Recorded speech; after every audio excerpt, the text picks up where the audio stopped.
Good afternoon, everybody. Live from drizzly Trenton, New Jersey. My name is Bill Riviere, and I am the State Safe Routes to School Coordinator from NJDOT's Bureau of Safety Bicycle and Pedestrian Programs. As the SRTS Coordinator and Manager of our local planning assistance program, my work is all about improving safety and accessibility for people who walk and bike. I work with New Jersey municipalities on plans for improved bicycle and pedestrian circulation. I work with our TMA partners to educate children on how to walk and bike safely, and I've spoken at senior centers across the state teaching about traveling safely as we get older. I've worked in the bike ped world for over 20 years, and I'm amazed at how far we've come and all the improvements we continue to make. In this session titled Prioritizing Safety Through Conducting Walkability and Bikeability Assessments, you will learn how to coordinate walk or bike assessments and will be provided with tips, tools, and resources for not only planning your event, but setting the stage for further action to help address the barriers you identify. Before we get started, please note that this session is being recorded, and after the Academy, the recordings of this and all the other sessions will be made available online. I hope you enjoy this session and join us for our last session on September 29th from 12 to 1:30. If you haven't already, register at saferoutesnj.org. With that said, I will now turn it over to our hardworking moderator, Deborah Kagan. Thank you, Bill. Good afternoon, everybody. My name is Deborah Kagan, and I'm the Executive Director of the New Jersey Bike and Walk Coalition. We're the statewide advocacy organization dedicated to promoting access to safe streets for all users and connecting communities with smarter, active transportation systems. So I'm excited to moderate today's panel. I'm just going to highlight walkability and bikeability assessment as tools for you to use to help make your community a better and safer place to walk and bike. First on our panel is Christopher Gonda and Lisa Leone, who are going to talk about organizing walk and bike assessments and provide expert advice for making your assessments as effective as possible. Chris is the Safe Routes to School Coordinator at Keep Middlesex Moving, the Transportation Management Association serving Middlesex County. And Lisa is the Community Sustainability Coordinator for Avenues in Motion, which was formerly TransOptions, the Transportation Management Association serving Northwestern New Jersey. Both Chris and Lisa will tell you a little bit more about Transportation Management Associations, which is a bit of a mouthful. So we all tend to use TMA, the acronym, and they're going to talk about why, if you haven't already worked with your TMA, you should. After Chris and Lisa, we will hear from Sean Meehan and John Dugan, who will lead us through a walkability and bikeability assessment exercise. Sean is a senior research specialist, and John is a research project coordinator, both working as part of the NJDOT-supported Safe Routes Resource Center at Rutgers. Before we get going, we're going to start the session with one of New Jersey Safe Routes Resource Center's how-to videos. This video is an introduction to walkability audits and how they can be used to identify barriers that make it difficult for people of all ages and abilities to walk in your community. So, off to the video. A walkability audit is a great tool that you can use in your community to identify barriers that may make it difficult for people of all ages and abilities to walk. A walkability audit is an event where people from the community walk around and note their observations on physical conditions and feelings of comfort and safety. The first step in carrying out an audit is to form your team. Invite key stakeholders who can help influence or prioritize infrastructure and policies in your community. For example, residents, children, seniors, people with disabilities, representatives from the police department and schools, municipal engineers and planners, and local elected officials are all great people to invite. Next, you should take care of a few logistics. Plan and map a route or routes that are either a specific walking route you want to highlight for improvements, or alternatively, a route that provides a good representative sample of the issues you may see community-wide. For example, you could prioritize routes that children use to walk to school or seniors use to walk to town, or routes that support the business district. After mapping your route, choose a time and date. Consider carrying out assessments on weekdays when children will be traveling to and from school, or on weekends when your business district will have the most shoppers. Before you start your walk, it's a good idea to review the basics of the issues that you may observe. Review the assessment form and answer any questions on how to fill it out. We also strongly suggest you bring a camera to take pictures that represent the issues being considered in the assessment. After your briefing, take everyone on the walking route and have participants fill out the audit form. We suggest that you have a route leader who's familiar with community concerns and can point out key issues along the way. After the assessment is completed, you should reconvene and discuss what was seen. Ask participants to report their observations on both good and bad conditions. It's also helpful to get feedback on priorities, opportunities and constraints, and whether they think problems can be addressed in the short, medium, or long term. Make sure you collect all the audit forms and photos. You can then integrate the findings into a report that can be sent to participants and community decision makers. The report can also be really useful in building support for improvements and in strengthening grant applications. With a little preparation, these assessments are easy to carry out and can provide a useful tool in moving your community walkability goals forward. Please visit the Safe Routes to School Resource Center website to access resources and to contact us with any questions you might have. Thank you. That was a terrific introduction to what we're going to be talking about more in depth today. Again, feel free to view or share the video through the New Jersey Safe Routes to School YouTube channel, which I believe will be in the chat as well. So now I'm going to turn the presentation over to Chris Gonda from Keep Middlesex Moving, TMA. Hey, good afternoon, everyone. Okay, so yeah, the video was wonderfully done, and it was very clear about how to get that assessment team together and why. So I'm going to go into that a little bit more in depth as we go along. And but thank you, everyone, for joining us. And Sean, let's go to the next slide. So here's an overview of what I'm going to be talking about today. But what I really want to talk about are the goals for your walkability assessment. And for this assessment, we're going to be focusing on school as the primary destination. Now, keep in mind that a walk or bike assessment, like the video said, can be used to focus on other destinations too. Your municipality may be interested in safer routes to transit hubs, or making a business district more accommodating for people with disabilities, or you may be interested in improving access to parks or from a specific neighborhood. So a walk or bike assessment is an important step to addressing those topics. But overall, the goal here is to make it safer for school children. And by doing so, we're already using this as a tool to envision spaces that are safer for everyone of all ages and all ability levels. So now, where do we start? And like we just heard, we want to start with building the right team of people to be there. For me and how I approach this is, first I want to reach out to folks who work for your town or city or borough or village. And the reason being is what we're looking for is local context. And a lot of these folks, yes, they do see the day-to-day that's happening on the streets that we're assessing, but at the same time, there's some responsible charge of those spaces from the municipality.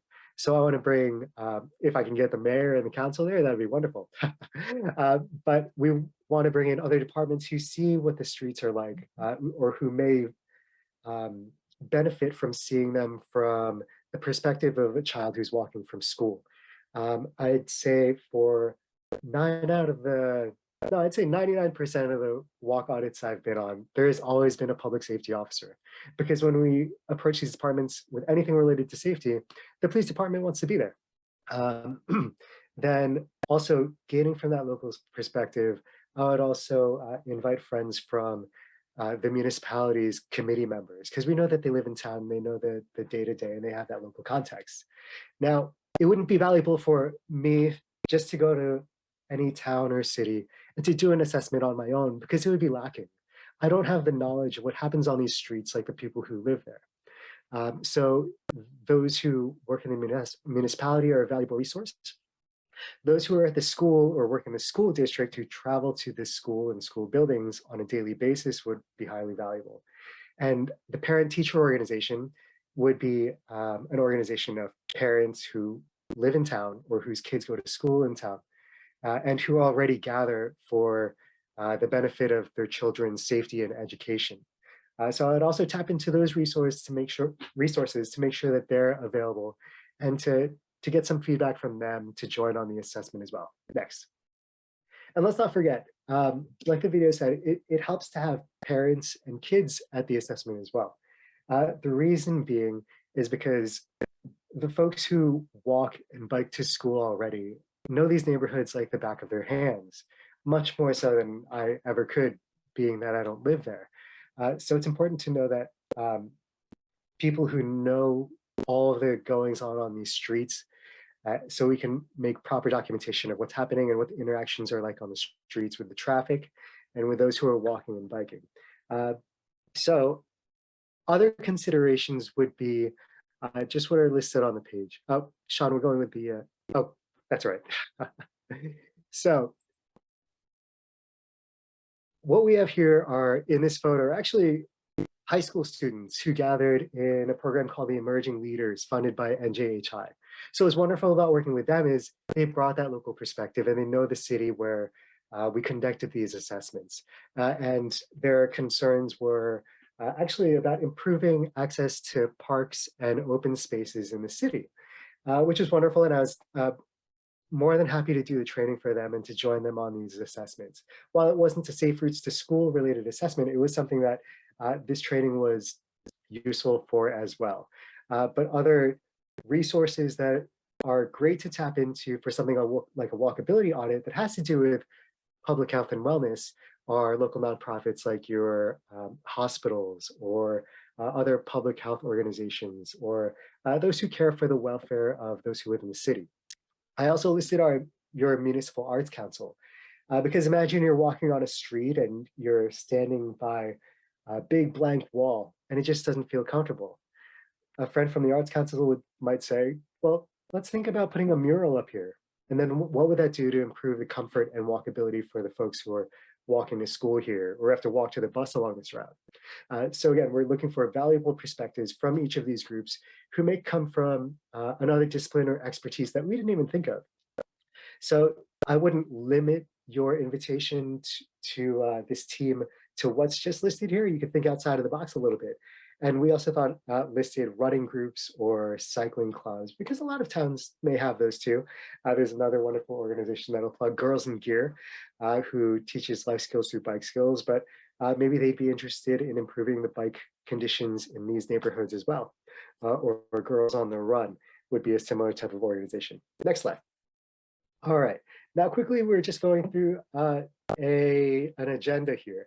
So it's just a quick timetable to make sure that we're respectful of everyone's time during the day and for the activity. This is just a rough estimate of what these times would be, but we want to make sure that the people who join us that day have a clear understanding of what we're doing and understand that the limits of those times for those activities.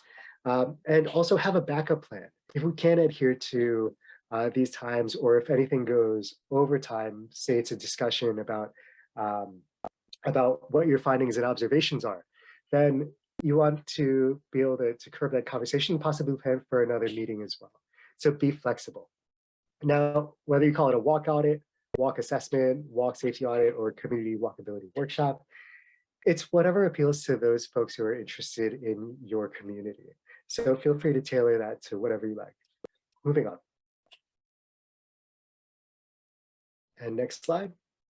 Now we're going to be talking about the materials that you may need while you are conducting these assessments. Now, firstly are maps with identifiable routes and landmarks, cameras or smartphones with space to store photos, assessment forms or packets, which I'll show you an example of in just a little bit. Something to write with is necessary, bag or pack to carry whatever items you may be bringing, and weather-related items and essentials, because if it does happen to rain while you're out there, and you do want to be prepared for anything there, or also related to sun safety too. So considering being prepared for any type of elements during your activity. All right, next slide.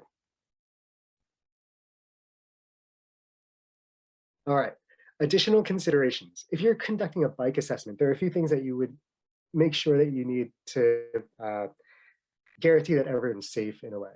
So you want to make sure that everyone's bikes are working, that you conduct an ABC quick check and all of those bikes pass that test. So air, brakes, chain and cranks. You want to make sure that everyone has a helmet because you are responsible for the people who are joining you on these routes as well. Pumps and basic tools in case anything happens. High visibility vests. Now, you may see them in a lot of the photos, but if you don't have them, it's not a problem. Your Transportation Management Association is likely to have them if they join you for your walk audits, but they're not necessary to conduct them. I'm sure earlier on, these weren't necessarily part of the equipment list, but it's a good thing to have. You have friends that you're taking out onto spaces, but you want to increase their visibility while they're out there. And it gives you some sense of a uniform and official sense of officiality while you're out there as well. All right, mobility device or stroller. The reason I bring this up is when I became a father, I didn't realize how much harder it was to walk pushing a stroller on some of these streets as I do now. And for a lot of parents with kids with younger siblings, that's an obstacle that they face when they travel from here to there. So being able to imagine how that affects those who have disabilities or something, or need other mobility devices can be very valuable and enlightening for the group and for those municipal stakeholders that you may be bringing this information to, because it looks visually different, significantly and visually different when you see how the obstructions in the road can affect someone who needs a mobility device versus someone whose abilities allow them to walk on 2 feet. All right, then there are other things you may be interested in using, like a measuring wheel or sidewalk chalk or other or measuring tape. But next slide. All right, planning your route. This is, I don't want to say it's going overboard, but it's a rather newer technology that's highly incorporated in what we do. I've seen walkability assessments happen with hand-drawn lines on printed maps, but you can easily do this on an application like My Maps by Google. And Lisa's going to talk more about this right after me, so I don't want to take up too much of the information from her. So we'll skip this slide. But if you're interested in more data and more information related to environmental justice or equity issues in your area, this is a tool that I highly recommend. That being, the thing about the EPA's EJ screen tool is it's easy to gather information on air quality and how that comes into play for different socioeconomic groups. So if you are working with your town on something related to transportation equity, you would go to a tool like this to be able to find the demographics of locations by neighborhoods and be able to find out where those are. And that might adjust how you designate your routes for this assessment. You may see that there is industrial things happening over here right next to a residential area. So in any case, if you're interested in diving into other data like that, this is just one tool that could be a valuable resource for you and the work that you're doing. Next slide. All right, so we talked about having an assessment form. This is just a basic form that we can find on saferoutesnj.org, but the form doesn't have to be limited to the questions that are here. You're welcome to tailor this to whatever findings you're interested in documenting for your route. So imagine you are looking for improving the walkability on the way to a park. You could document what may or may be not listed here, whether it be not just the road surface, but different interactions that may be happening on the streetscape. Next slide. And another thing that we had mentioned was we're not just documenting what is undesirable in a community. It's possible that your community has a lot to offer in regard to walkability and improvements for people who are riding bikes and walking. So it's important to document those things as well. And this is a photo we took from a beautiful crosswalk done in Florida where they were painted in the spines of books. But in any case, for each route, whether you're taking one route to 5 routes, whoever is going on those routes, you're going to need 2 roles. You're going to need 1 photographer and 1 note taker.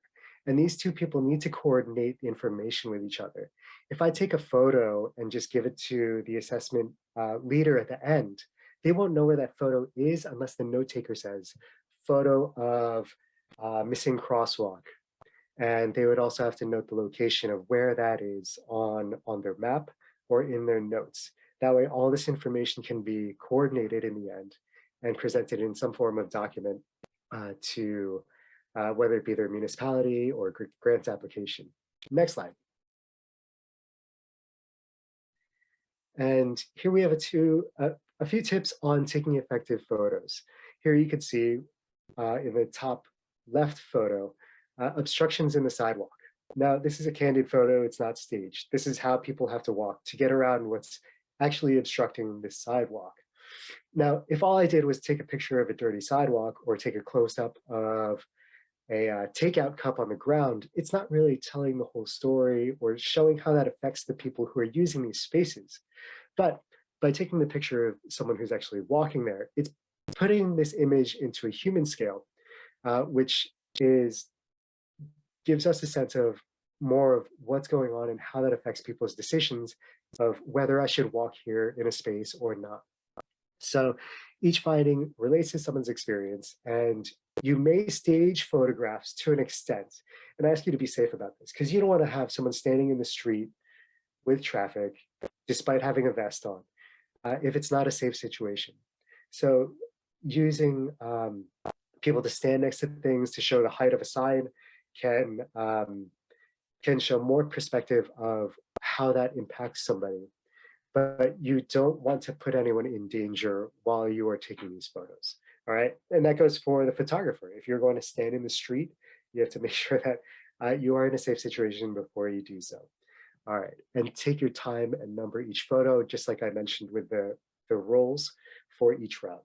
Now, I'll also talk about sidewalk obstructions. I talked about that top left photo, but degraded and uneven sidewalks. On the bottom left, you can see a student stepping over an uneven sidewalk. Now, they may have an easy time getting over that, but what about a small child riding a bike or a friend who has to use a wheelchair to go from one place to another?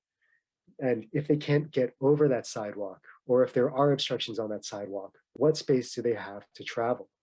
They will either have to use the street or they won't travel there. So these broken sidewalks and uneven sidewalks, they may be thematic through the entire route.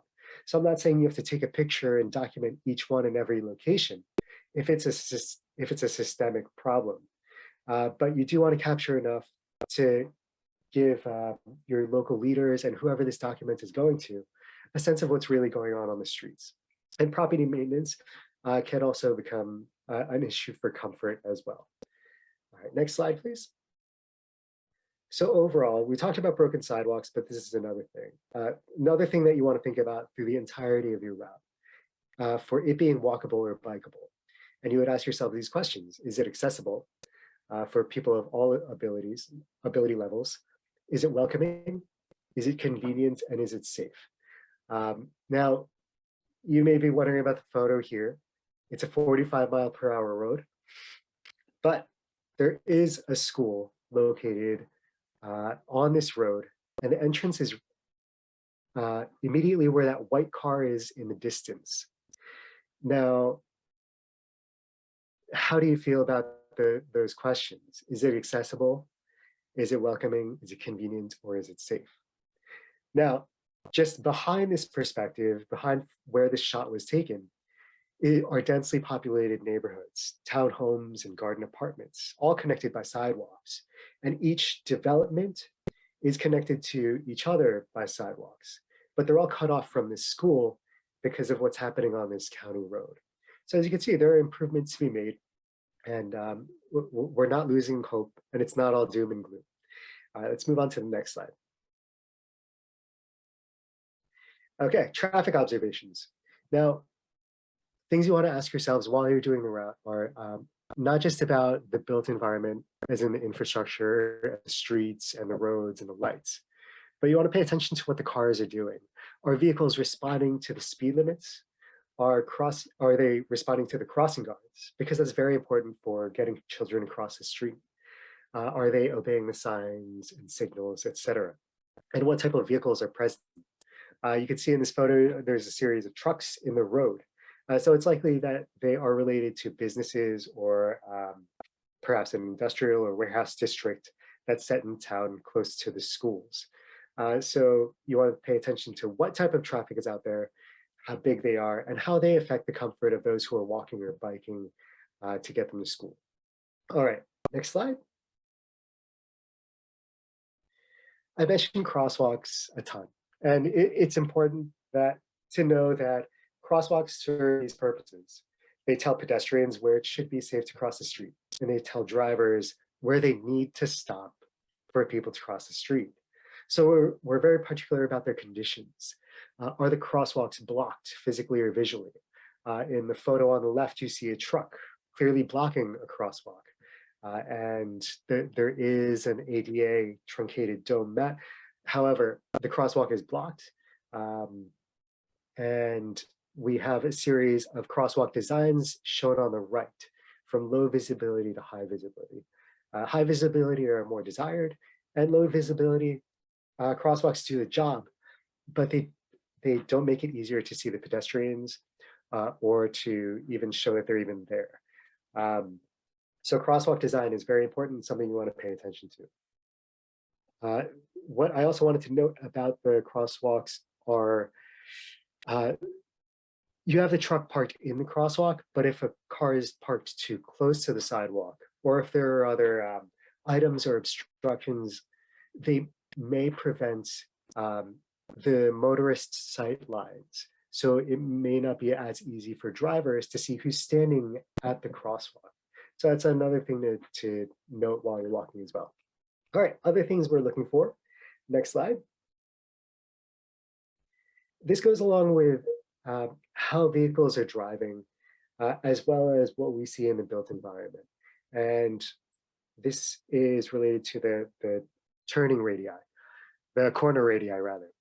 So you may have these wide swooping turns, which make it easy for cars to make a turn at a higher speed.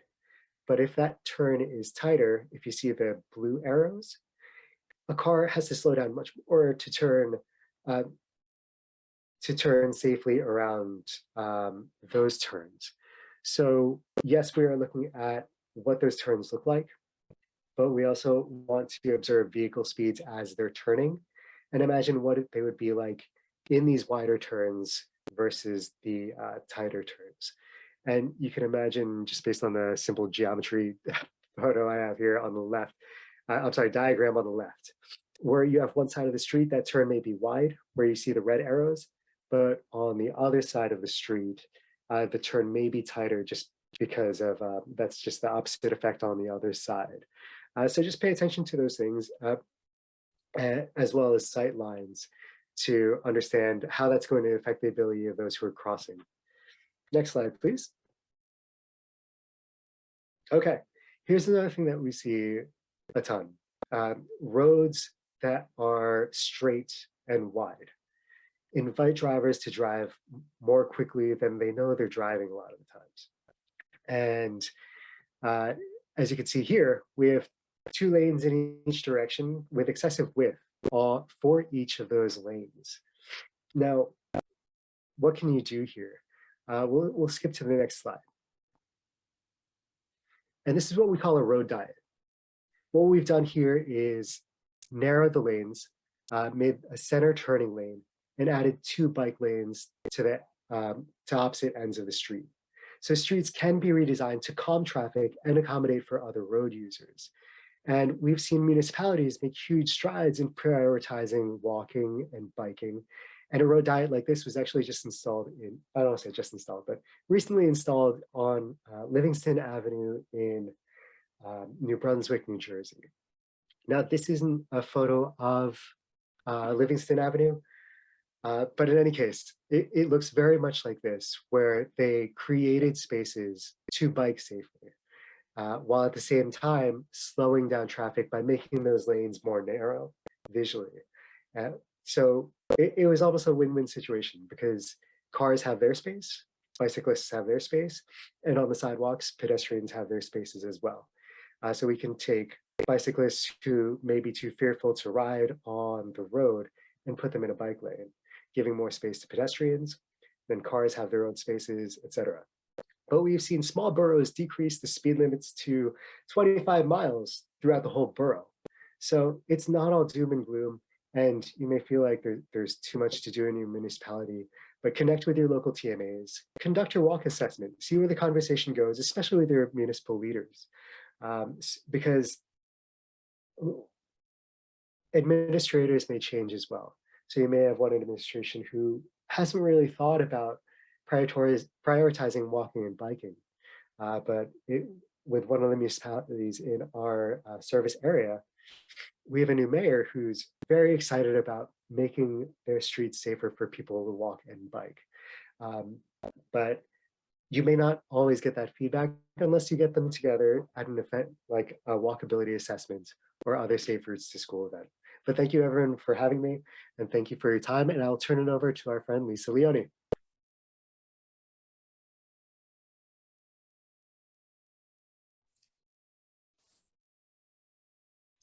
Thanks, Chris. Hi, everyone. So Chris did a really great job of talking about what to do, how to set up your walk audit, really what to look for and analyze while you're on your route. So, but what happens after that? What happens when you all come back together once you finished your route? So next slide.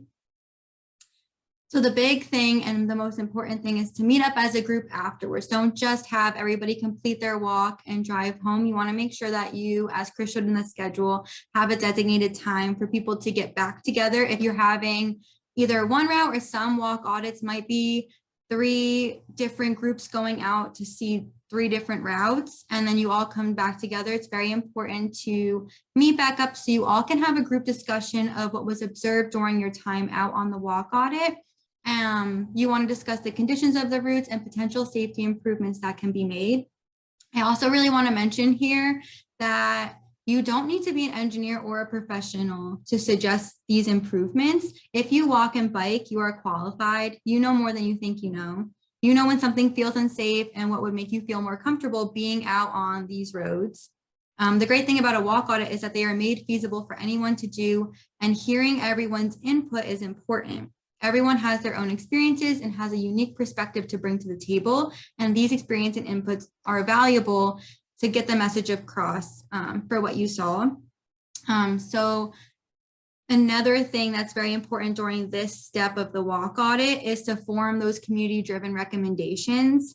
Any of us at your TMA, any of your like DOT can come out, anyone can really do a walk audit, but the important thing is to have people who live in the community doing it and having you all involved, because we can come out, look at a road, make suggestions about a sign that isn't as visible or a crosswalk that should be somewhere where it isn't, sidewalk that looks uneven, sidewalk that's not available, but we don't know what is ingrained in your community as an issue. We might make assumptions. So the things that we might miss are that kids might cross mid-block because there's a loud dog that scares them, but we might just assume that they're just not following traffic patterns, or we might not know that it gets muddy at a certain corner and makes it almost impossible to cross without getting your shoes wet. If we do an audit in the summertime, we might not know where the snow is in the winter time. And these are all things that you all can bring to the table that makes it very valuable. I also might come out and assume that something might be important, but it's not as important as something else. And that's something that you really get when you talk to the community that's at the walk audit. Another important thing to talk about during this stage is your next steps and priority areas. So sometimes I've been on a walk audit where we're walking and we realize that 3 streets down, there's another connection issue. So we might plan further walk audits to address those. Or we might notice that we thought Route 2 was really important, but we find out that Route 1 was probably the most, had the most concerning area. So that becomes the priority for any grant funding or construction work that the town might be able to lend. Next slide. A big thing that I want to get across about walkability audits or bikeability audits are that you get to tell a story through your community input and experience. So it doesn't have to be a big project. Think of it as a way to tell your story about what's going on in your community, and that they can be scaled up or down to fit the needs and resources of the community or school. Chris did a really great job of talking about best case scenario, who can be at the table. I've had DPW for the towns come out, and they've been able to change signs on the spot while we're doing our walk audit that was crooked and in the way of people walking. But I've also had towns where it's just not feasible for them to get a big group together. The timing doesn't work out and there's a problem coming up. So we've had parents and students walk their route to school every day, and on their route one day, they'll take a walk audit sheet with them and note take things that they observe. And that also counts as a walk audit. And we'll get that from a couple of different parents and take their experiences. So it really doesn't have to be this big, scary thing that only certain people can do, but it is valuable to have all of those local officials at the table, the school district at the table. They also, as we mentioned before, walk audits are documents, so they'll be formed into documents that are great at showing your safety concerns, but then can be used to create change, as Chris had mentioned, within grant applications. You can bring them to town council meetings, you can share them with the community at large to really tell that story. Next slide.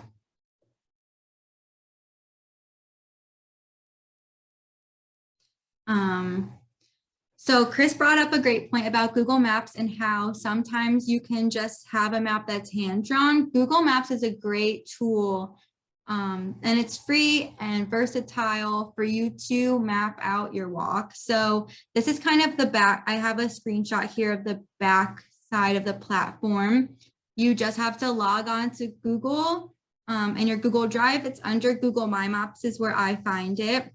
And there's a bunch of different tools for you to utilize. You can use a tool to draw out your routes, and you can change the color of each route so that you can, if you have 2 routes going at the same time, you can pinpoint locations. So I've pinpointed on this one, there's like a green dot, that's where the school is. You can also change that icon to be a school. You can change icons for crosswalks, crossing guard locations. You can note different things on the map that would be around.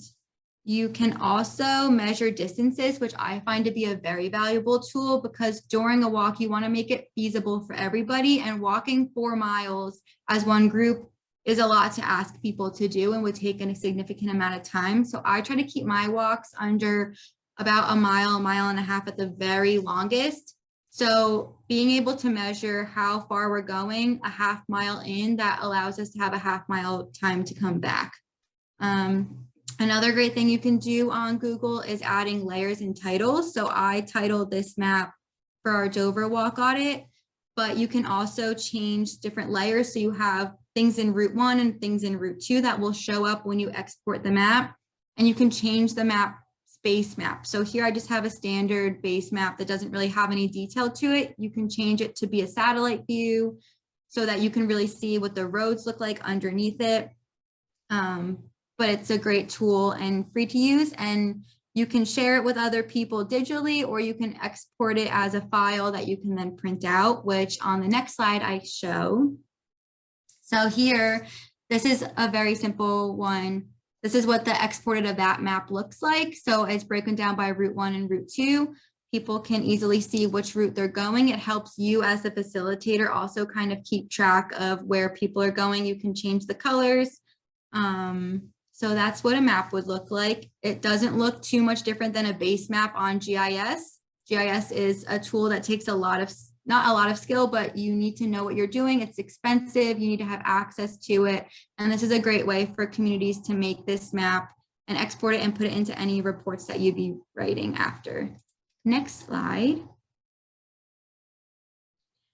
Additionally, I like to include different resources that can be used when we're doing the walk audit or even after. So any of these can be used before or after your walk audit to really help you either locate areas of concern or to kind of beef up the data of showing that these routes are dangerous. So one of them is crash data, and you can get that from your local police, or your local TMA has access to it to really show impact areas of cars and pedestrians or bicycles or car on car. That shows a little bit more danger to the route. If you have two routes that you're maybe conflicted between because you don't have enough time to do both, and one of them has a high crash area and one of them is a low crash area, you might be able to prioritize your areas better. Another one is student arrival and dismissal tallies. So you can see how many kids are walking or biking to school. And then you could always do them again after you've completed your walk audit and maybe made some changes, and see if that helped to make it more available for people to walk and bike to school. Redacted student addresses you can get from your school district, and those have helped me in the past to see where kids are funneling in from. If there's a heavy walking and biking neighborhood near the school, that might be somewhere where you focus your walk audit. Equity emphasis mapping, Chris went over a little bit. That just is another data set that you can use to maybe prioritize areas. A really great website is the Safe Routes New Jersey website, and they have a bunch of tools on there about walk audits, how to do them, forms for them, how to contact your local TMA. And the last thing that I really like to utilize before and after my walk audits are community input surveys.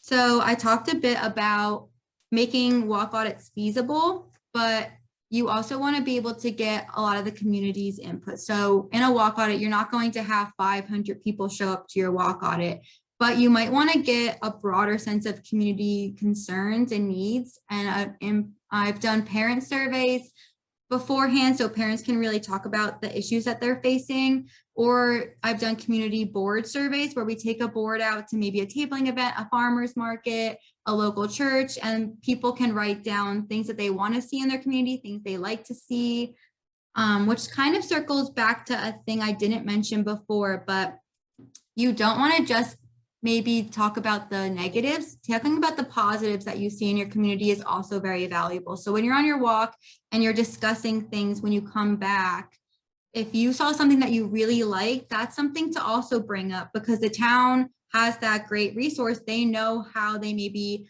painted that crosswalk or how they made that intersection safe. And you can say, I want maybe Main Street to also look like 2nd Avenue. And that way you're showcasing things within your community that are positive. Next slide.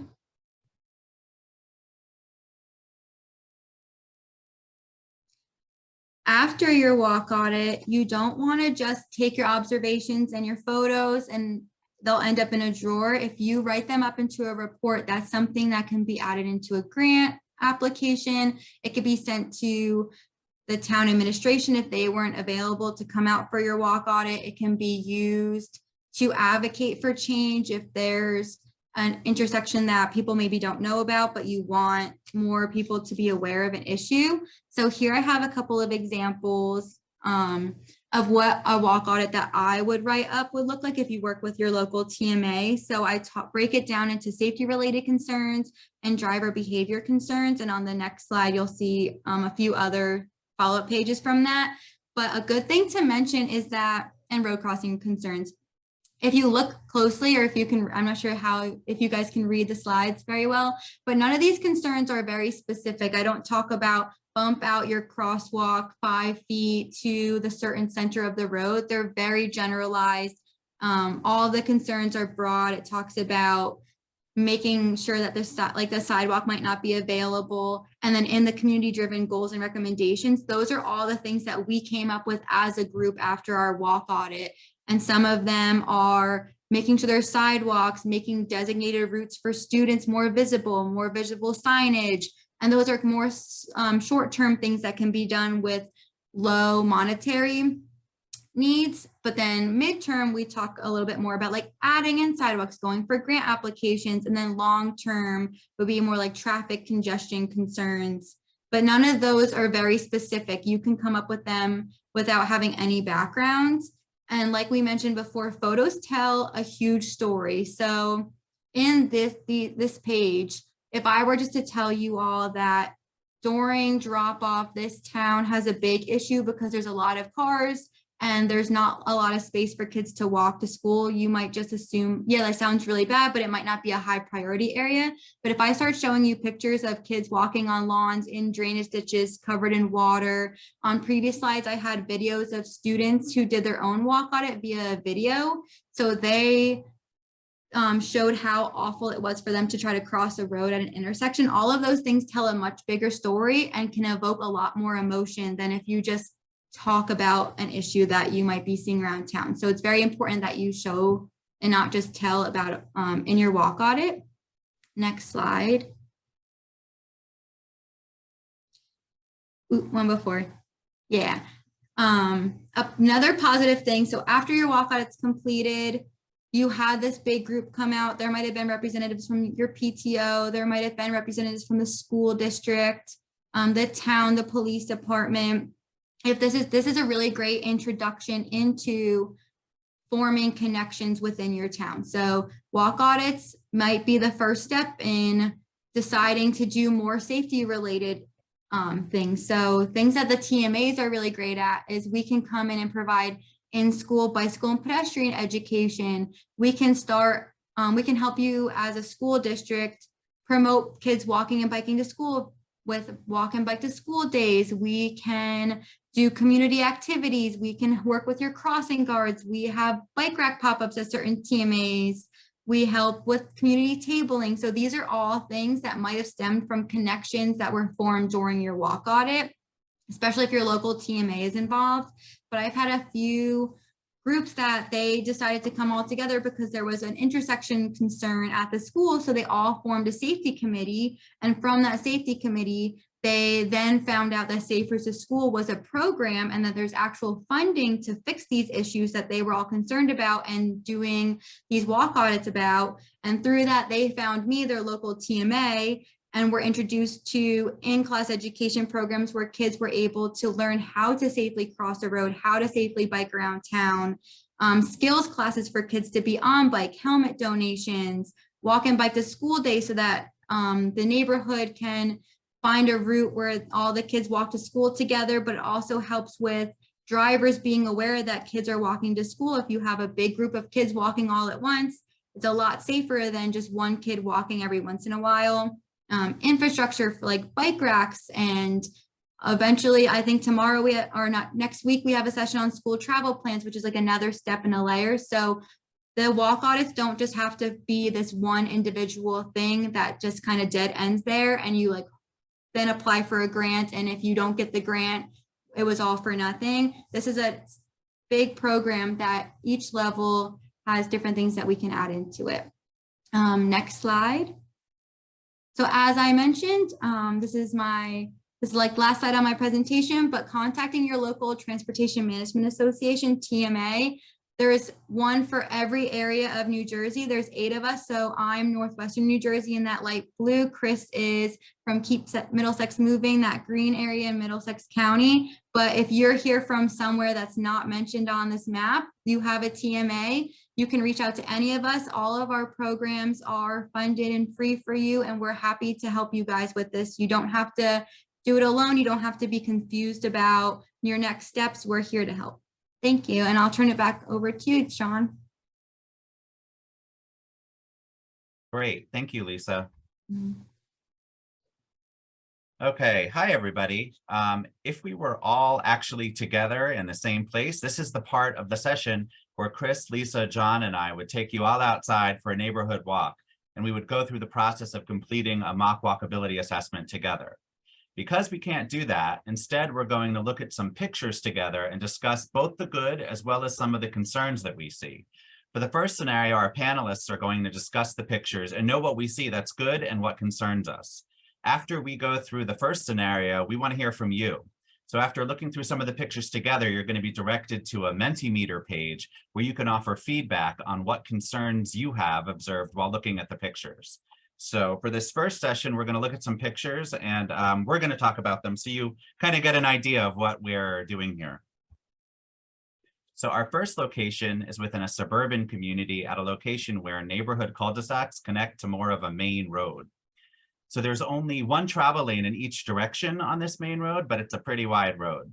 So this location is within close proximity to an elementary school, and it's also the start of a bicycle path, which you can see on the other side of Paxson Ave there. So we have some more pictures taken actually there that we're going to look at and kind of talk about what we see and what we don't see. So the rest of the panelists, please feel free to chime in. So this first picture is taken looking south across the intersection toward Flock Road. So I like to be positive and start off with the good. So I want to notice that there are sidewalks. So I'm glad there are sidewalks. They look complete and they look to be in decent condition. Yeah, Sean, it's John. One thing I noticed, I always like to do a good and a bad too, kind of mix it in. The sidewalks, they look nice and continuous. The nice thing is that there are crosswalks, and I guess something that could be fixed. It looks like there's some potholes that go through the crosswalks.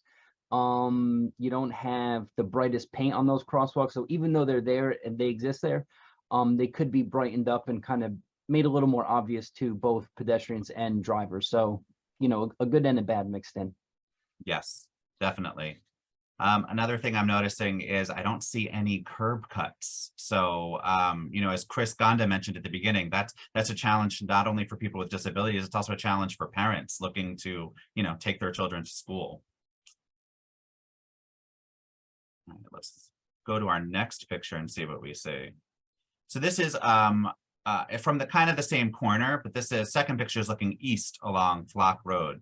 So again, the sidewalks are there and they look to be in good condition. But one thing this view really shows you is, you know, with these wide curb radiuses, which kind of allow for very fast turns, it actually increases the length of the crossing. This is a pretty long crossing.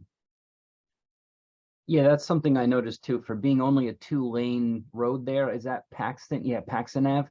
It's a pretty long crosswalk there. Also, just to bring it up again, there's no curb cut. You could see the curb right there, so it makes it really difficult for somebody in a wheelchair pushing a stroller to go actually from the sidewalk down to the street level. So that's definitely something that you would point out on during an assessment. Yeah, this is also a better view of something you mentioned before, John, about the faded paint. So we have a crosswalk, but it's in a rough shape there. And you know, we can see a lot of the traffic along the main road there. And you know, having taken this picture, so this is another reason why you want to do these assessments with community members and in person. So standing there, I stood there for a couple of minutes, and where that black car pulled into the crosswalk, that was a very common thing. And I was standing, you know, to the right of the car. Most of the motorists weren't looking for me. They pulled right into the crosswalk and immediately turned their head left to make the left turn, not really noticing what was on the right. So that was a bit of a concern for me that I wouldn't have noticed by just looking at the picture, but being there, that was definitely concerning. Okay, so here we have another picture. So this picture is once again looking south across Block Avenue towards the bike path connection across from Paxson Ave. So this is looking along that wider street. So one of the first things I noticed, and you can barely tell there is a crosswalk here. It is just so faded that you can hardly see it. So that's definitely a problem.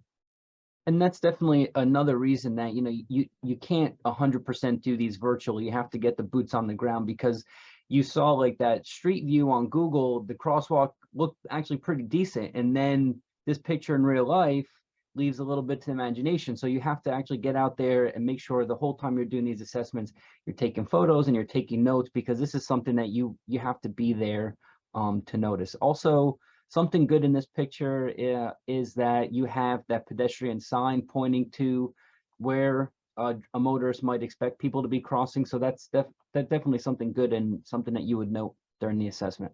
Yeah, definitely. That looks to be a fairly new sign and looks in great condition. So that's definitely something we want to note. Because as Lisa pointed out, the walk assessment isn't supposed to be a collection of complaints. You want to show what is already good in your area and make sure that those good practices are replicated. So again, this view also shows how long the crossing is. That's a wide street. So that's another concern. All right, so this is the last picture we have at this intersection. And this is a bit more of a close-up shot of the connection of the bike path to Flock Road. So the good thing in this picture is that there is that bike route sign, because if that sign wasn't there, I, as a person who didn't live in the community, wouldn't really know what that was.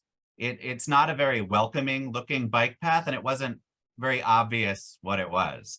So you can also see that the sidewalk here on the other side of the road just kind of ends. There's no curb cuts. It looks like it ends in mud. So there's no real great connection from the sidewalk to the bike path. So yeah, also no ADA transition. So we're limiting the people who can actually use this bike path. So yeah, this would be a time, like Sean mentioned, and now about not pointing out complaints. This would be a time to like almost showcase something. This is like really nice that you have an off-road dedicated trail and bike path. So maybe you could incorporate that into your assessment or what you see. This is something that should be almost spotlighted or highlighted, and you have it kind of almost looks like a private driveway. So definitely something that you would note as well. Yeah, that's a good point, John. This is such a great resource. More can be done to make sure that it looks friendly, it is accessible, and that people know what it is, where it goes, and how to use it. Okay. Ooh.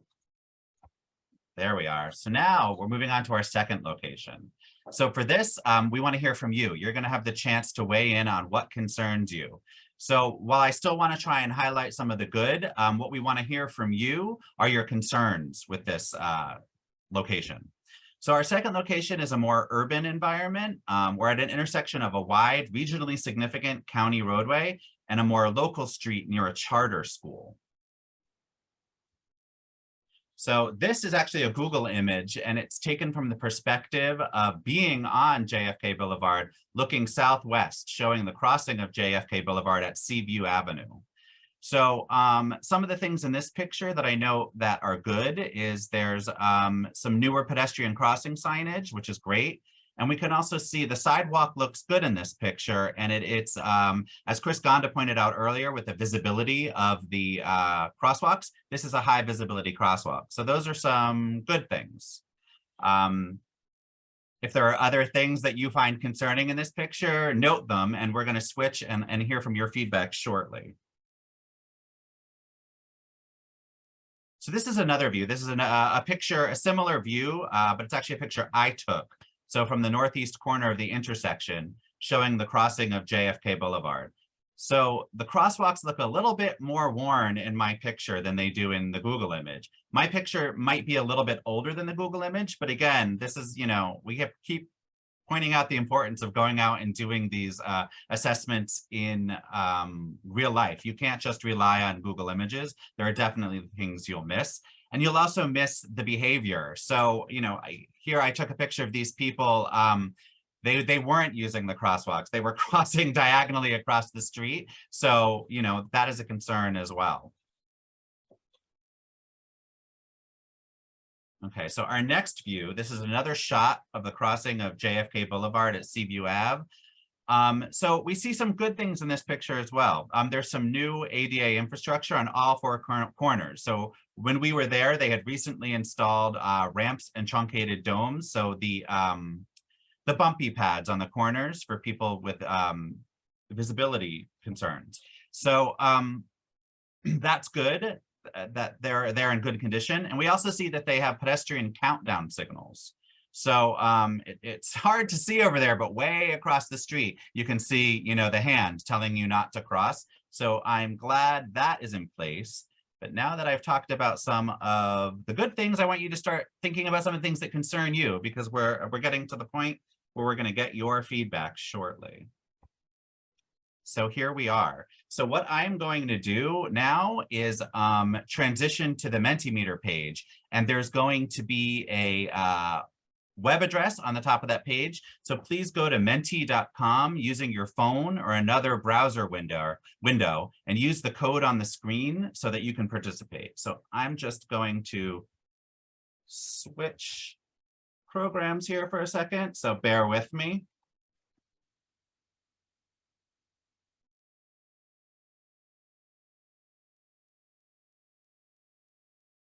Okay, you should now be seeing the Menti screen. So you can see that web address at the top. So if you can go to menti.com and use the code 34562984 to participate.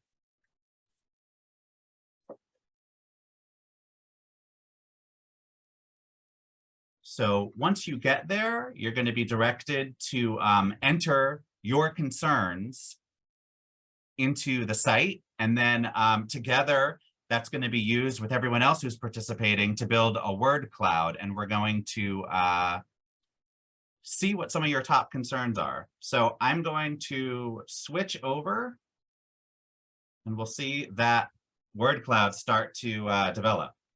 So yes, long crossing and length of crosswalk, definitely big concern.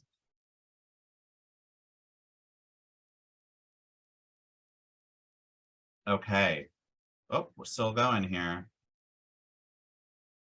So yeah, the length is one of our top concerns.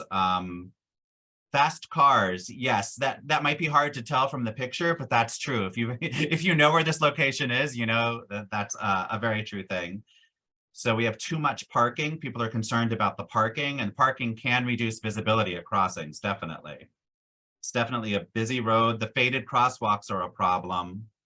And I like that someone wrote the word refuge because they're thinking about kind of the next step.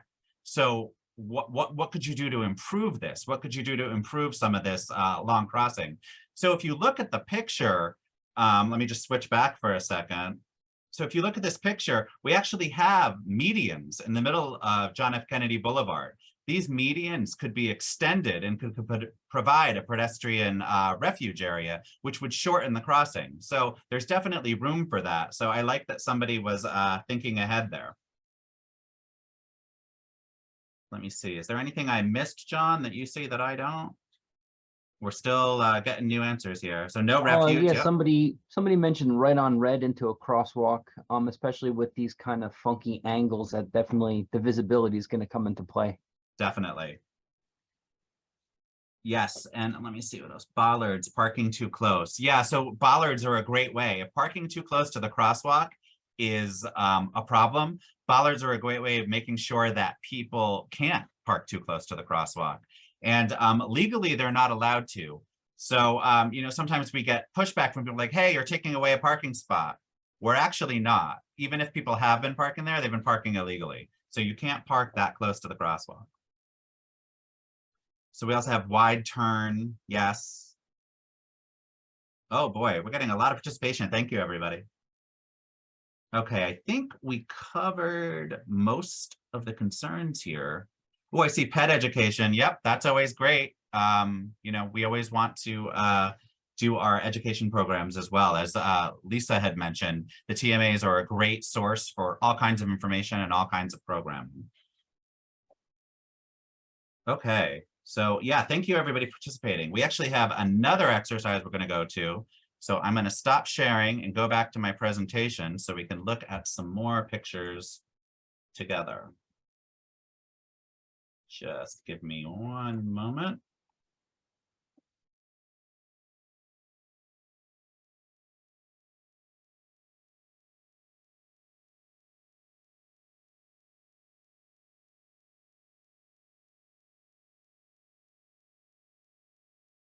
Okay, so move it. Oh, I was there. Sorry. So this is our third location. So in this location, we are back in the suburbs. So we're in a neighborhood near a school. So Edinburgh Road is a wide, busy street on which a school is located. So this intersection connects a housing development to the wider neighborhood. So this picture was taken again by me from the sidewalk on University Drive looking south toward Edinburgh Road. So as always, I like to start off with the good when I can. So again, these are pretty decent sidewalks. They're in good shape.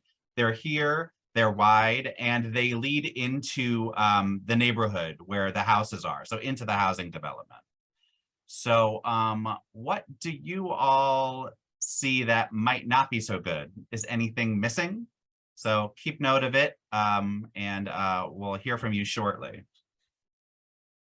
So let me go to my next photo.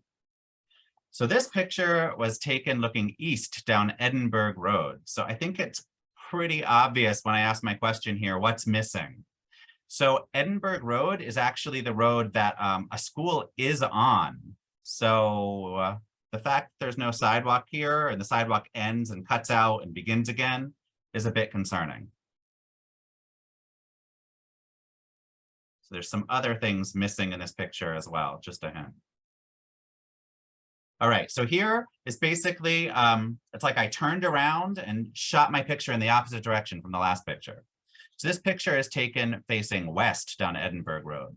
So what do you see here? What don't you see here? Does anything bother you about this intersection?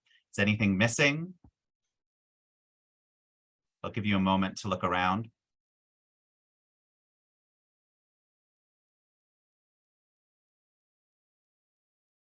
So this picture is a bit more of a close-up of the corner that we were last looking at. So I wanted to do a close-up of this because it looks like there's been some recent sidewalk work done to this corner. So I see newer sidewalk and I see a ramp in one direction. Do you think that this is complete? Does this look right or good to you? So I'm curious what your thoughts are about this. And it is hard to tell, so I'm going to tell you right now, but right where that big tree is down the sidewalk, our sidewalk cuts out again. So just thought I'd note that. Again, it's hard to tell from the picture, but having been there, I can let you know.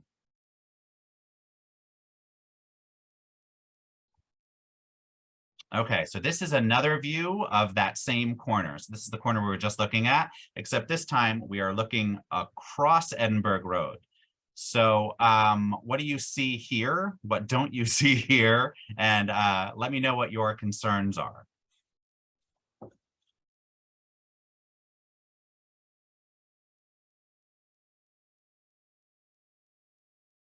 Okay, it's time for us to switch back to Menti.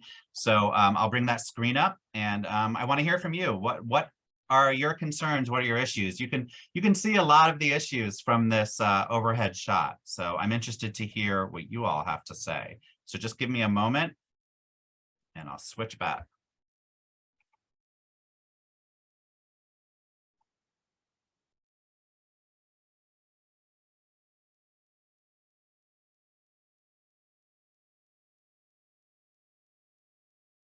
Okay, so once again, please visit menti.com and use the code 34562984 to participate in our interactive poll here to see what concerns you about this location.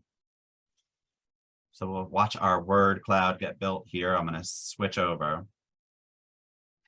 Oh, nobody's in yet.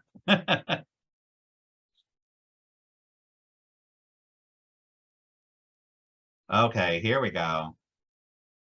Yes, so the turning radius is something I noticed off the bat when I first went there in person. You could take that turn at probably 40 miles an hour without a problem. Those are very wide turning radiuses for no good reason, because you're just going into a housing development. So the lack of sidewalks is also very concerning, especially considering that there is a school on this road. So, you know, we want kids to walk and bike to school, and not having sidewalks is very problematic. So yeah, we could, I see somebody wrote bump outs. So bump outs would be a great way to tighten up these curb radiuses. So definitely. Let's see what else. So no painted crosswalk. So yeah, we are missing crosswalks, both on University Drive and also crossing Edinburgh, which is much more concerning. So you can see that it looks like they put in new curb cuts on the one side there on each side of Edinburgh Road, but there's no crosswalk. There's no painted crosswalk to connect those new curb cuts. So that is definitely a problem. And no ADA I'm seeing as well. Yeah, so we have on that one corner where there's been some work, we have one curb cut, but there should be two. And then on the other corner, we don't have any. So this was, it's a bit incomplete, and it's definitely going to limit the ability of people with disabilities and parents to, with strollers to get around. So let me see. Have I missed anything else here, John? No, I'm just trying to read all the different ways that people entered a crosswalk. So yeah, no more crosswalk, no crosswalk, crosswalk missing. It's definitely something that would be an improvement here. Yeah, I see no stop bar, right? Yeah, there's no painted stop bar too. So at least they do have a stop sign though, I must say, because I've been to a lot of suburban neighborhoods that look a lot like this, including the one I grew up in, and there just weren't stop signs anywhere. So it's a bit problematic. So yeah, these were, I think we hit a lot of the major concerns. Oh, I see high-speed 4-lane road. That's right. The speed could also be a concern, especially if we need students to cross this road. So it's 2 lanes in each direction. And with that wide space, as Chris had said earlier, it does encourage people to drive faster. So that could definitely be a concern. Okay, I think we hit most of the main points. So thank you all for participating. Just give me 1 second and I will transition back to our presentation to close it out.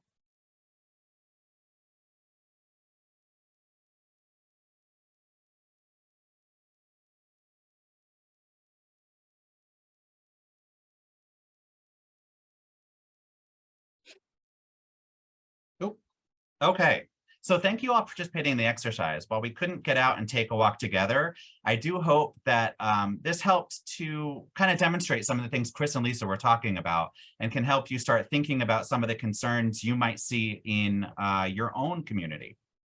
So Chris and Lisa gave us a lot of great information about putting together and completing a walkability or bikeability assessment. And we've already talked about this a bit, but I just kind of want to highlight, so what happens next? So as Lisa said, and I can't really reiterate this enough, it's so important to keep things moving and make sure that you build off the momentum that you've created through your assessment. So you want to be sure that you have recorded your observations while they're still fresh in your minds. So make sure you know the location of each picture and also why that picture was taken, what concern it's representing. While it may seem obvious to you, while you're taking it, a month later, you might not remember where it was or what your exact concern was. So you want to get this documented and get it documented as soon as you can. So you also want to work with the folks who've helped you complete your assessment to help prioritize your concerns. So as Lisa mentioned, it's great if you can address what are some of the most pressing issues, but also what are some of the issues you can take care of quickly. There might be some things that can be solved with a quick phone call to the municipality. So it's good to prioritize these issues and kind of set them as long-term and short-term. One of the other things I want to mention too that Lisa brought up is to keep your group together. So you've gotten all these people together to help you do this walk assessment. This is a great resource. So you want to do your best to keep these people engaged and keep working together to improve walking and biking in your community.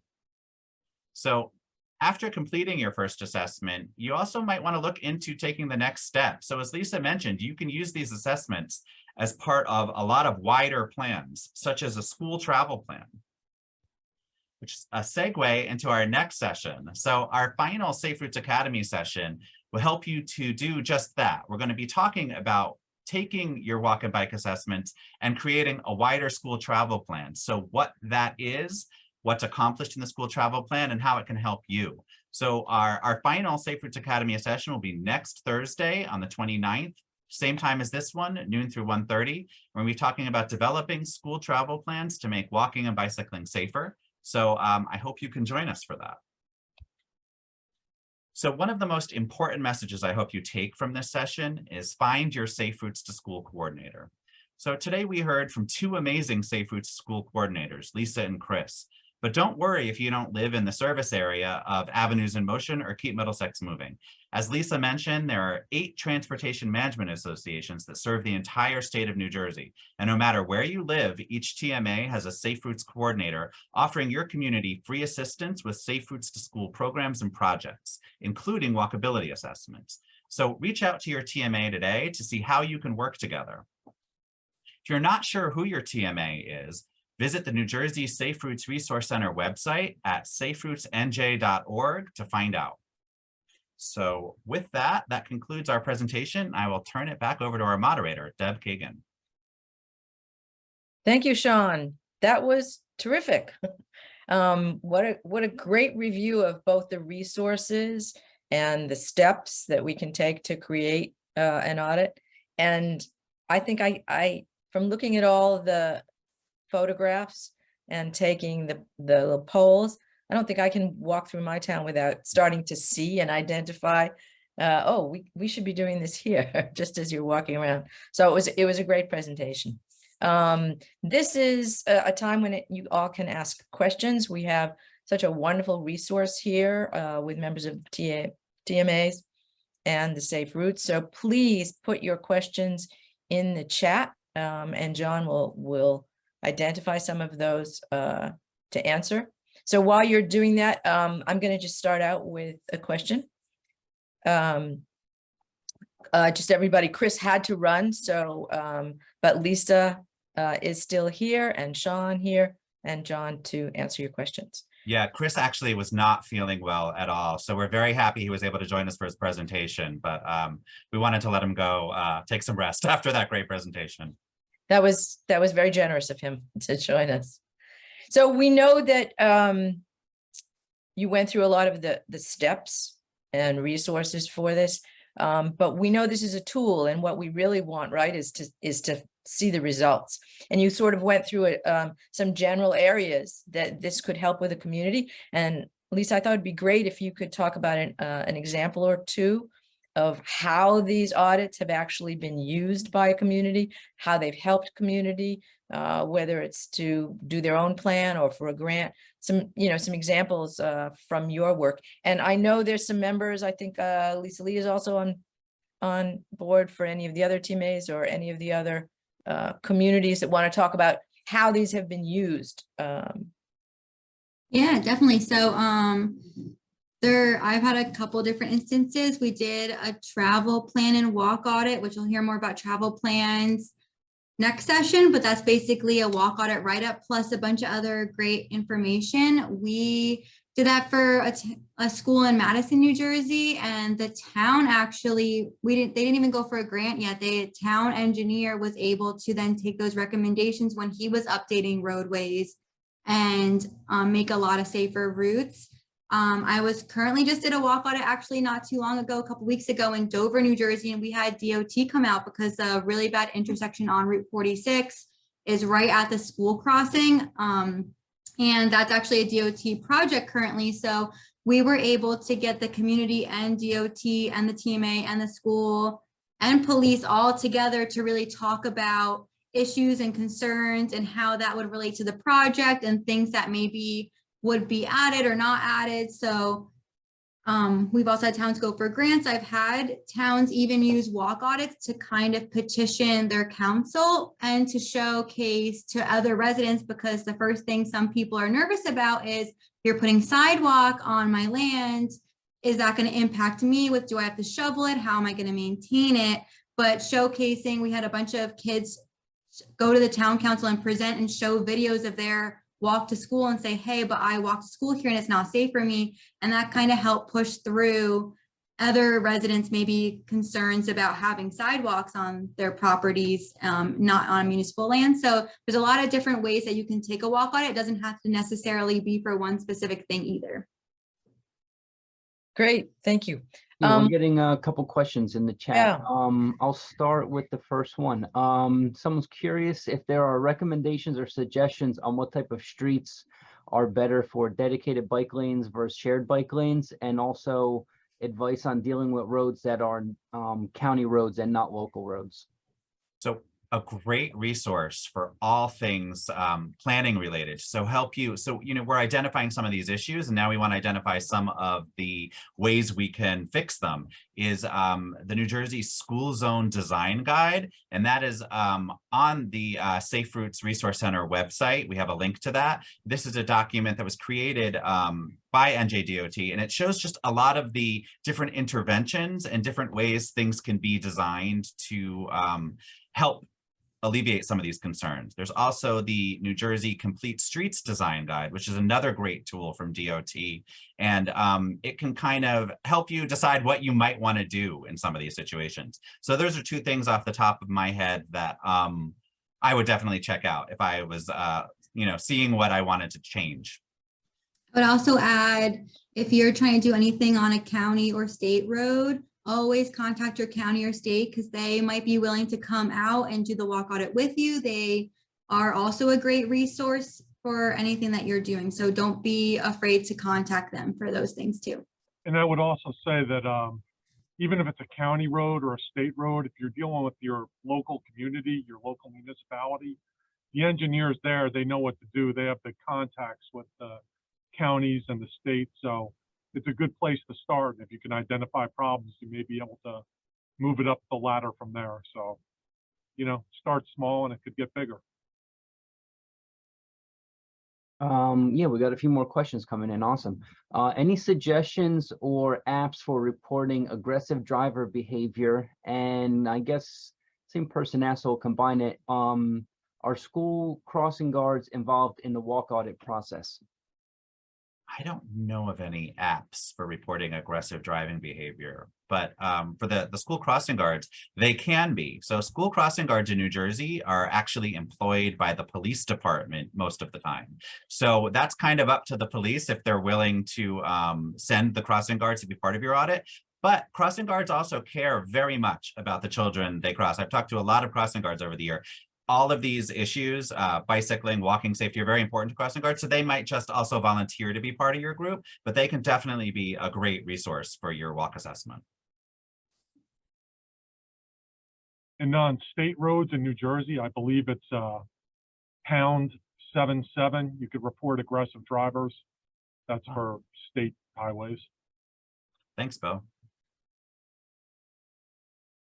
And since we have some more time, let's get to another question. Advice for addressing concerns of a roadway that spans into two municipalities. That's a great question. Where one town is not willing to make any adjustments. That's a tough situation. Yeah. I always say if one of the towns is willing to make changes, make the changes there, because showing versus telling tells a really big story as well. So say you have two towns connected, one of them, the big concern is no sidewalks. If you have a sidewalk that leads right up to one town border and dead stops there, it's going to be glaringly obvious.